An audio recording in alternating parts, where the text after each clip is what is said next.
it's me, Lisa the Love Coach. That's at Lisa the Love Coach on Instagram if that's your jam. And if you're catching me on YouTube, awesome. Hit the bell so you know when this party gets started. Subscribe to the channel, comment below, let me know where you're from and what love life dilemma you have going on that led you to this video. So this video is about pacing a relationship. A lot of people move too fast in a relationship, too fast, you're dating, and you're trying to make things happen too quickly, and it scares people off. It gives off a desperate vibe. And today I was doing a coaching session with my client, a 42-year-old guy who is 100% ready to find his wife. This guy is ready. He's like, I want to be a dad. I want to be a husband. Let me just handle this because people are blowing up my phone as usual, and I always forget to turn off the notifications. Oh, bear with me. All right, here we go. So yeah, my client is a 42-year-old guy.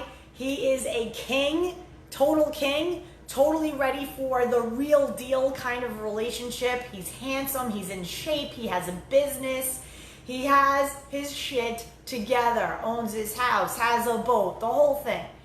Hell, if I didn't have the Mr. S, I may have to be looking at my client. I'm saying. But you know, it's not that kind of thing. He's wonderful, and he's my client, and he's doing great with his Love Quest journey. And today we had a conversation because in the time that we have been working together, he told me today that he has shifted significantly in how he is approaching online dating. Mainly what he's looking for. Before, he was letting his inner 12-year-old and his inner 22-year-old do all the picking. And you can imagine what a 12-year-old and a 22-year-old would pick out of a woman, right?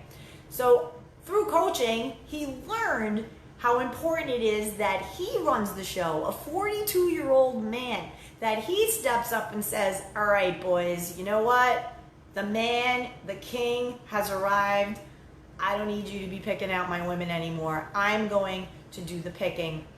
I am going to be scrolling and being very judicious about the things that I am looking for in a wife. Not just a pretty face, a girl on my arm, somebody who can give me validation. Oh, look at that guy with this hot girl. I want more than that. I don't need that validation anymore. What I'm looking for is the wife, the mother of my children. 42 years old, he wants to have his baby so that he can still bend down to pick them up. You know, he's not getting any younger, he feels, although in shape, great guy, very, into his business mind, but he's ready to settle down as far as family is concerned. So we are dating with that intention. I'm helping him to date with that intention and remember the focus that he has going in his life, that he is looking for something specific and that he wants this and he's creating his life and nothing can stop him from it. It's this type of vision, right? Can't be distracted. If you're looking for a goal, if you're looking to meet the person of your dreams, of your, you're 42, you're ready to settle down, you're ready to meet the woman, you can't be like, ooh, pretty. You have to be like, I am meeting my wife, period. So this is what we're working on. Now, he asked me, a few things today came up, amazing. He met a woman online, and they're actually probably on a date right now, amazing, or like heading on a date. And he had such wonderful questions. The questions that he had was, when is it appropriate to tell her what I'm looking for, what I'm about, And I said, as soon as possible, right? So one of the things that is interesting about knowing what questions to ask and what conversations to have on dates is that it allows you to be honest and authentic, and it allows you to weed out the people who might not want what you want as soon as possible. So it is always good to be very honest, very self-aware, and very forthcoming with the truth of what it is that you're looking for. You don't want your time wasted, and you don't want to waste this other person's time either. And the reason this came up is because he set his dating age range down to 25. So he's 42, and he set his age range down to 25. Now, reason is, he was never married before, and I helped him craft this story, this reason, which was authentic to him because it was the truth. I asked him, are you opposed to dating women your age? 42 and let's say, 35 to 42. And he said, to be honest, I'm not. However, I noticed that a lot of those women in that age range, many have been married before. I have not. Many of them have young children from prior marriage. I do not have children yet, and that's not a problem. None of this is a problem. However, I set my age range younger because I prefer a woman who never was married before, who never had children before, because I want to share that first with someone who also wants it to be a first. So it's first for her, first for me, and it's a special thing. And he has every right to want that for himself. In his 20s and 30s, he spent all of his time building his business. He had some relationships here and there, but nothing, that really was of engagement of that level because he was very focused on work. This is the typical thing that I see with type A professional people who really focus on getting it. Rita weighs in and says, oh my God, I just can't bring myself to go out on a date. The word date sends shivers down my spine. Well, I don't know what that's about, Miss Rita, but you need to shift your attitude about dating. Dating is fun. Dating is simply, having a good time, meeting people and seeing what is up with other people and how you blend with them and how you jive with them.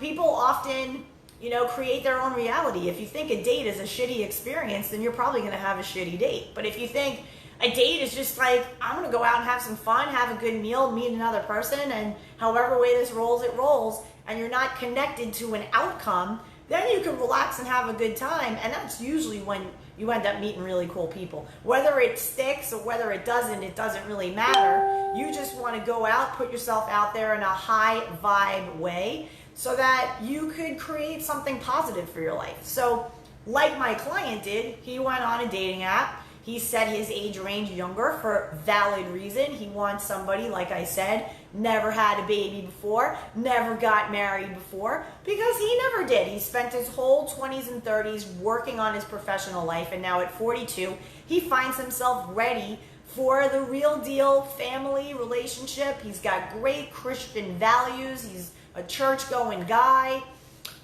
He's healthy, sound mind, very, very aware of himself. Hired me because he wants to do better in his dating world and he wants to get rid of these bad habits where he was going for the shiny, pretty object kind of girl, like the nice booty and the big boobies and the model looks, but there was nothing really going on inside, and they would use him. They would end up using him, and he's like, what is this? This is ridiculous. And he's a giver. He's a very kind, generous guy. So we had to rein in some of these dating habits. And one of the things that he mentioned was that when is the right time to tell this person, to be totally honest and forthright about my intentions for my life. I am dating with intention, and I want to share what that intention is. And my answer to him was, as soon as possible, honey. As soon as possible. There is nothing wrong with what you want, and you should scream it from the rooftops. And the mistake that people have is that they think that if they give the truth out, that it's going to scare the person away.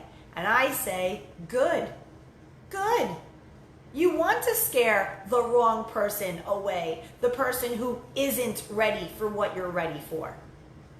Do you want to find the one, or do you just want to dabble in a relationship only for it to end in 3 months or 6 months, wasting your time because you didn't speak your truth?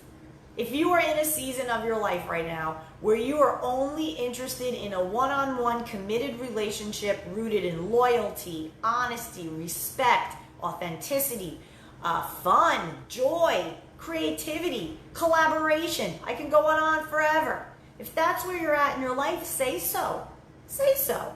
Because that's going to free you up to find somebody else if they are not ready for what you're ready for.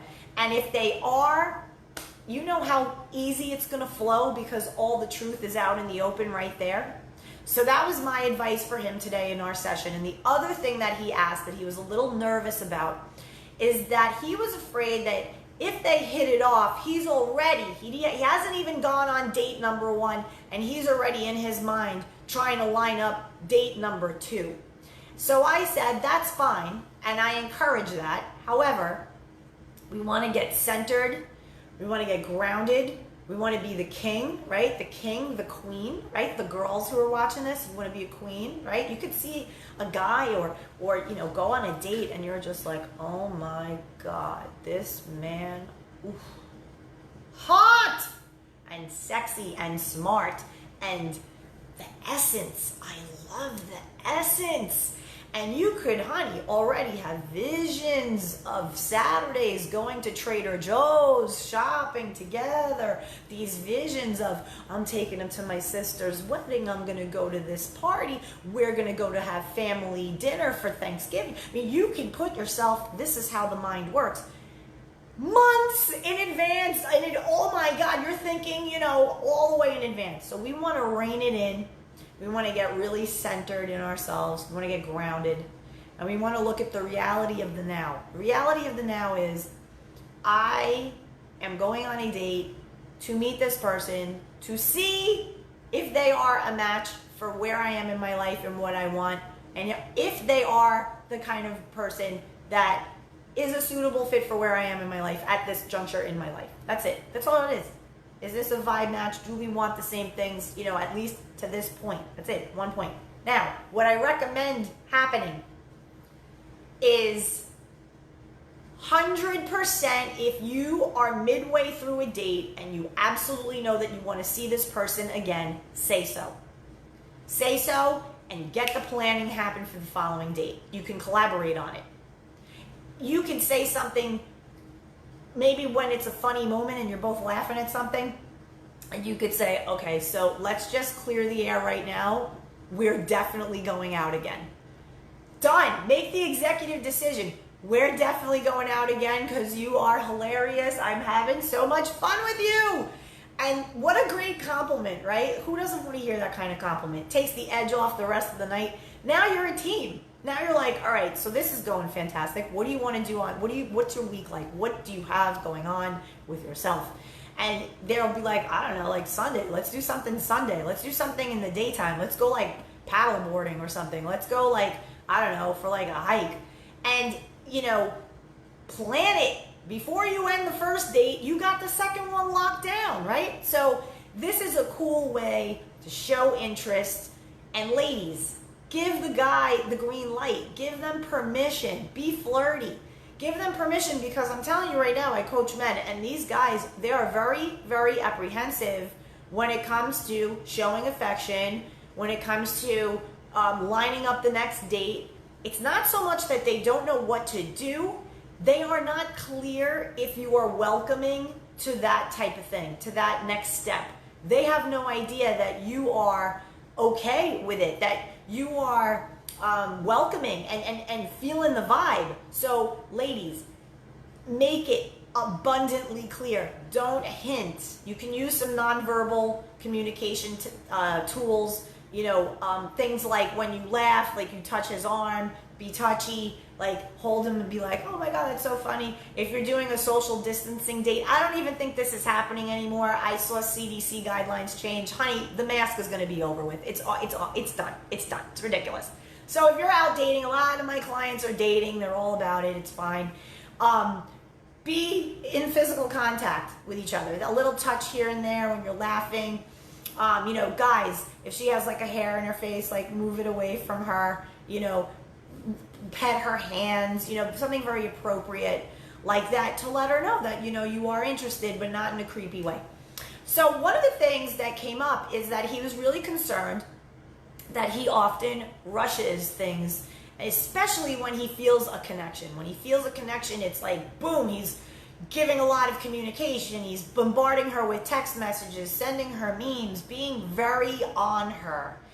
And I said, well, what we need to do is teach you communication matching, right? So you want to match the flow of communication. First and foremost, you want to get clear on the frequency the preference of communication. Are they a text person? Do they like a call every day? When? Right? If she's busy in the morning, you don't want to blow her up with a good morning phone call, right? Probably not. Is she like an in the bed on the couch, 8 o'clock at night, let's recap the day phone person?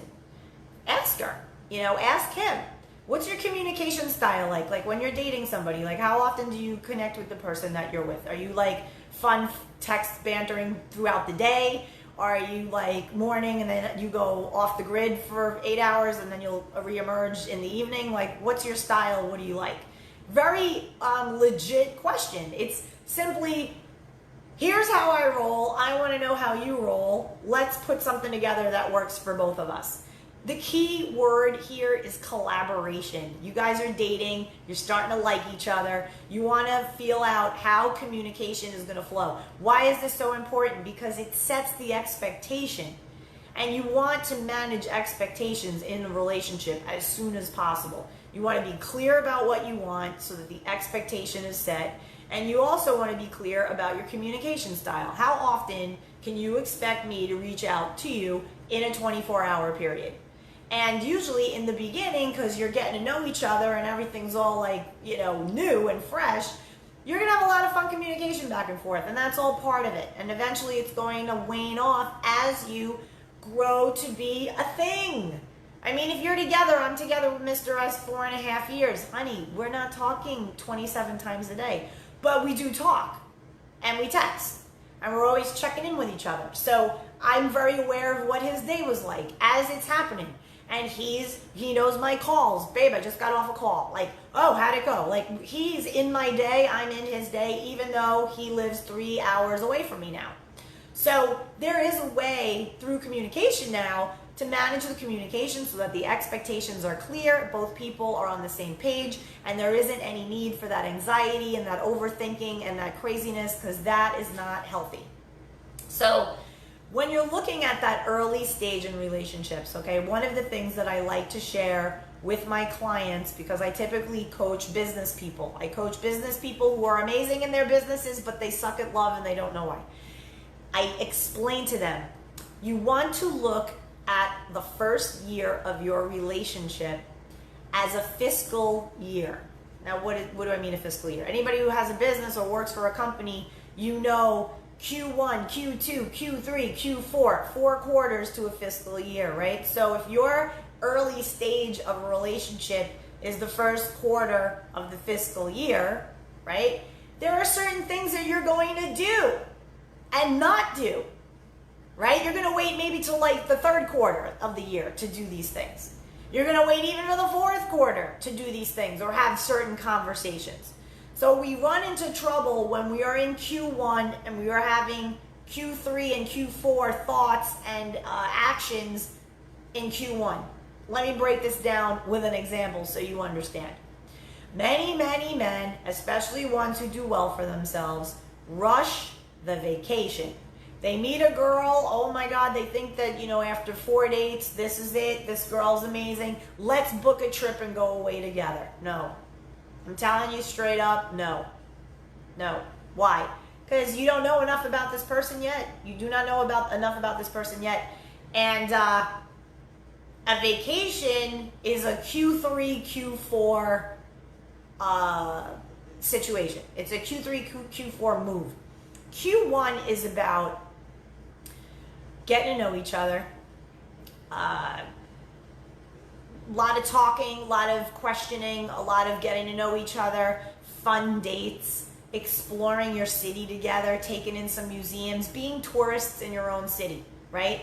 Doing fun stuff, especially now when we're kind of reopened. It's COVID, but not really. It's kind of like COVID light, if you will. Some things are open, some things still have rules, some other things are full on open, but you got to social distance, wear a mask, the whole scene.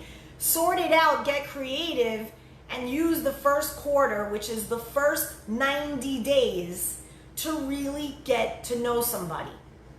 First 90 days, a lot happens in the first 90 days. Probably going to understand what your communications habits are.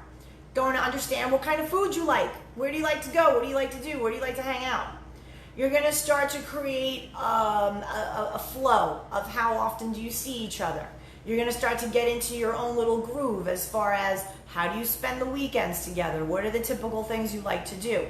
Probably Q1 is when you start having sleepovers and coming over to cook together and doing these little things together where you're starting to couple up, right?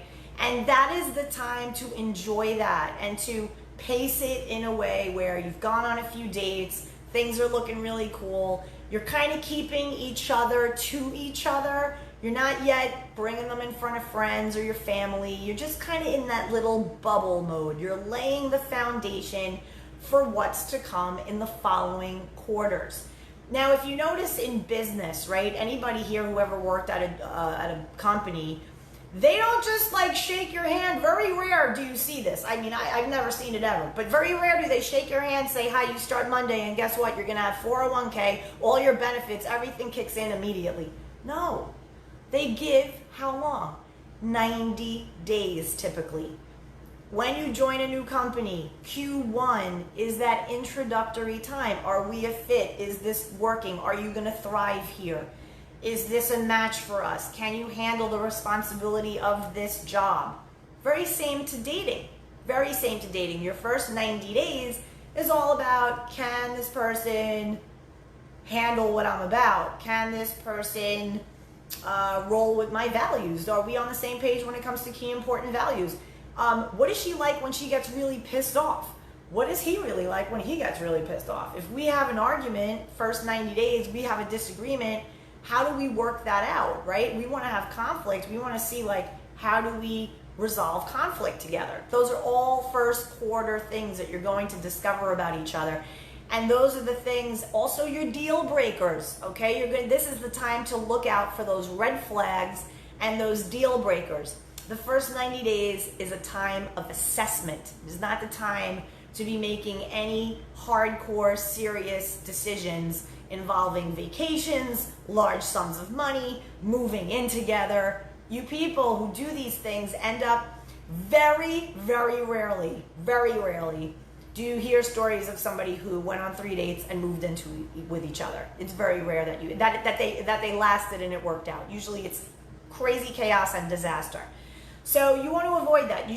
There is no rush. What is the rush? There is no rush. If you feel like you're rushing, explore what that's about. It could be an insecurity. It's probably rooted in insecurity or codependency, a fear that you're going to lose this person. So let's hurry up and lock them down and, get them in a relationship.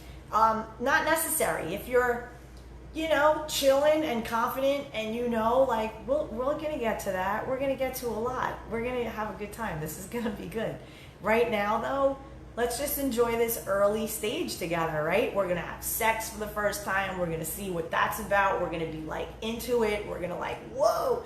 It's a time for laying that important foundation of what's to come, what's to be built upon that in the months and the years to come, if it's so to be. So really treat that Q1, that first quarter, the first 90 days of a relationship as sacred. Be oh my God, this is so amazing. This is the period that we're going to look back on 10 years from now and be oh my God, what a courtship that was. The first 6 months of this relationship, holy shit, we fell in love. We fell in love. And we were doing the most fun. We fell in love in a time of COVID. We had to be creative about where we were going to go eat, what we were going to do. And we had so many beautiful conversations. We got deeper with each other. We really got to know each other and we forged the beautiful friendship. That's what you want to create in the first 90 days of a relationship. So leave these long-term conversations, the moving in together. That's a topic you can handle in, third quarter, right? If you really know you guys are in love and you're moving along and you're damn, we're coming up on a year soon. Baby, you're it for me. I know I'm it for you. Let's talk about our future. All right, cool. What are you looking at? I don't know. I say by this time next year, maybe we get engaged. All right, I'm cool with that. So what do you want to do with the remaining of this year? What do we want to do together? Do we want to save money? Do we want to think about how that's gonna work, like where we're gonna live, what we're gonna do. Like that's where you start to open up to have those conversations. We're talking 9 months, 1 year into a relationship. That's even the time where you can take that full week vacation. You know each other now, you've been over each other's houses, you've had weekend sleepover, things like that. And now you want to have that nice long vacation, that great getaway. That's the time to do it, right? Don't be lured, ladies, by, the passport playa who's going to come at you with, oh, let's go to Paris. Oh, I'll take you to Italy. And you know this man for a minute. There are crazy people out there. You want to know a lot about somebody before you go leaving the country with them. So be very mindful of that. And there is, even if you trust him, even if he's a great, amazing, wonderful person, you know what? There's something to be said for leaving something more, something that they want, something, he comes at you in the second month, we're going to go away on vacation. I want to go to Mexico with you. Let's book a vacation. I know a resort there. I want to go with you. And you turn around as a queen and you say, oh my God, look at you. You're ready to go away. You're ready to whisk me away. Take me away. Yeah, why not? You don't want to go away? I want to go away with you. I think I want to go away with you. I just don't think I want to go away with you just yet. No? What if we do this? What if we brainstorm places to go and start investigating places to go for this summer? So here it is, September, right? We're in September. Okay, so summer of 2021. Let's start talking now about where we might want to go. Celebrate our 1 year together. Take a nice long vacay. What do you think? Oh, a year from now? Oh. Honey, if you can't commit to a vacation a year from now, why the fuck do I want to go away with you next week?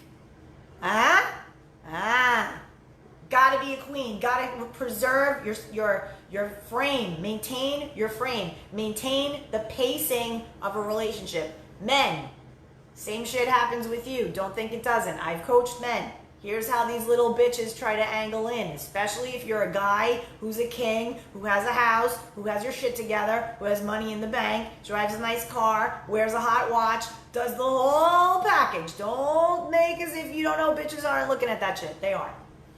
They are. They're sizing it up.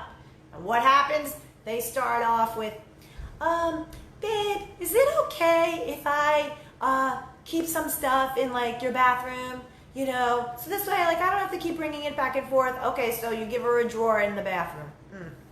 And then it starts, oh, she accidentally left a dress there, hanger. Oh, I'm going to bring dresses in case we go out to dinner nice, okay? So I'm bringing dresses. Oh, I'm just going to hang these in your closet. Is that okay? I just keep them in the side in the closet. Now she moved into your freaking closet. Oh my God. This is called pissing on the fire hydrant. She's trying to angle it and move in and encroach on your space before you might be ready to ask her in, to invite her in, right?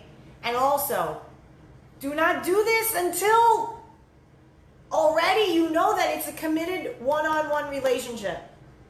One-on-one relationship. It's a Q1 conversation. It's a Q1 conversation. If you both are on the same page, that you only want to see each other. We went on 3 dates. I'm in it with you. I want to only focus on you. I'm not seeing anybody else. Dating app off. I'm you. And she feels the same. Proceed. Amazing. Don't go crazy though. Don't be booking vacations, going crazy. Okay, what's the next thing that you want to do together? Maybe a little weekend jaunt. That's fine. Even still. I look at it like this. You want accountability. Q2, I'm talking month 3 to month 6, that's the accountability phase. That's where you start introducing this person to your friends, your family, maybe coworkers. Maybe there's like a business thing and you're like, baby, you got to come with me to this thing because it's going to be painfully boring. It's going to suck, but I need you to come with me. Okay, cool. What do I wear? What do I do? How do I show up? Whatever. So those are the things that start to happen in the first 6 months of a relationship, right? So now, I'll give you an example. For me, I didn't introduce Mr. S, my boyfriend, to my parents until late Q2, early Q3. I was together with Mr. S about, May, June, July, August, September, October, November, December. 7 months. 7 months. And I was in no hurry for that. Honey, you're going to go meet the tree by which this apple fell? Woo! I got to know for sure you're in love with me. I'm going to introduce you to those crazies. Oh my God, you have to be head over ass, heels, foot, mouth, in love with me. Because that is a big pill to swallow. So I made it very clear. I said, listen, if I introduce you to my parents, it's a really big deal. They only met like one guy in the last, 30 years, and that was my ex-husband. So it's kind of a big deal, me bringing you around them. Making it clear. Make it very clear. I'm bringing you into my life. I'm bringing you into my bestest friends. I'm bringing you into my siblings, my family. Do not take this lightly, was really what I was expressing. This isn't just a little jaunt to New York. It was a jaunt to New York until you said, yeah, I can meet your family. Oh, you want to meet my family? Okay. Wow. Why? That's interesting. You're ready to meet my family? How cool. Yeah, I want to meet your dad. I want to meet your mom. I want to see where all this came from. Wow. Okay. And then I had to really be with that, and I had to take that in and be like, okay, how do I feel about that? What does he need to know about how I feel about that? And I communicated it honestly. He understood the gravity by which this was for me and why. And he respected it, appreciated it, met my family, all is well. They've been down since, gone to dinner, hang out. Great, wonderful. So that being said, pacing the relationship is a very, very important thing, especially if you roll a little codependent, a little clingy, a little foot on the gas, and you want to take things into relationship land way prematurely. So I hope this helped you out. I go real deep into this with people who I coach, and if any of this resonates with you, if you're like, oh my God, I totally move along too fast in relationships, and I really need to get that handled, drop me a PM if you're seeing me on a Facebook Live right now. I know a lot of people don't like to put their business in the thread. That's totally fine. But hit me with a PM. I'm always welcome to getting messages personally and confidentially. And also, if you're finding me on YouTube, you could head on over to lovequestcoaching.com. That's my website. And there's a free love life assessment. It's so juicy. Oh my God, you can go there. Give me all your information. Talk to me about what's going on in your life, and through email, I answer all your specific questions, everything that you're going through. I give you some ideas and things to consider so that I can help you out of whatever jam that you're in. So I'm Lisa the Love Coach, again, Lisa Concepcion. You can Google me, listen to my podcasts, all kinds of stuff. I'm everywhere. And much love to you all. Live a blessed and loving life. Bye.